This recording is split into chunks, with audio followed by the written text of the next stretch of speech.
Ako si Roel. Ang anak kong iniwan dahil sa sarili mo kagustuhan. Nang ibang bansa ka, iniwan mo ko dito sa Pilipinas na walang nag-aalaga, walang nag-aaruga, at walang nagturo sa akin kung ano ang tama.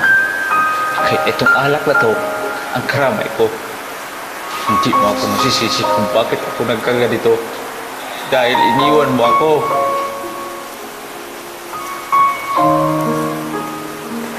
Sana hindi na lang ako naging ina mo! Sana hindi din kita naging anak!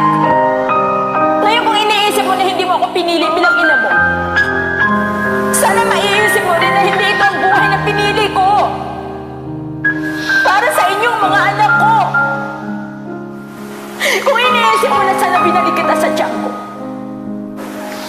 sana naisip mo rin na ilang beses ko ginusto na hindi na kayo pinanganak. Para hindi nyo maranasan ang hirap dito sa mundo. Pero nandito na ako. Nandiyan kayo. Kahit nandito na ako, saan man lupalop ng mundo, dito dala-dala ko ang obligasyon ko sa inyo na bigyan kayo ng magandang buhay. Dahil magulang nyo ako. Hindi mo ako maintindihan. Hindi ang lahat ng mga yung binigay niyo sa amin.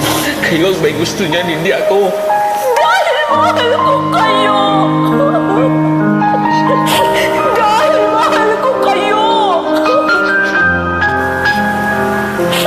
Ngayon, sabihin mo sa akin, sinasabi mo hindi kita naiintindihan. Bakit, Carlo? Ako ba inintindi mo kahit minsan? Hindi!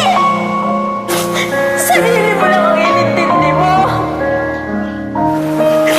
Sana kahit minsan binigyan mo ng halaga lahat ng paghihirap ko sa inyo.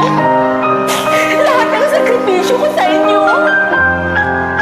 Sana tuwing umiinom ka ng alak, habang hinihitin mo ang sigarilyo mo, at habang nilulustay mo ang perang pinadala ko, sana maisip mo rin kung ilang pagkain ang tinis ko hindi kainin para lang makapagpadala ko ng malaking pera rito.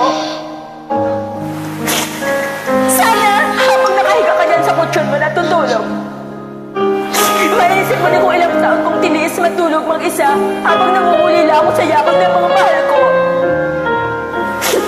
Sana maisip mo kahit kaunti kung gaano kasakit sa akin ang mga alaga ng mga bata hindi ko kaano-ano. Samantalang kayong mga anak ko hindi ko man lang maalagaan.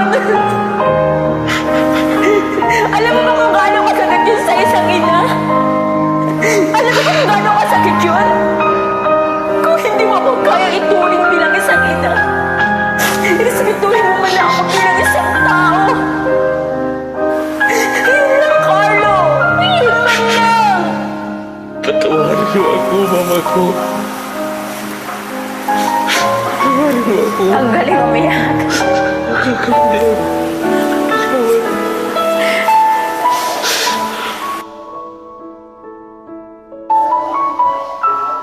Thank you so much.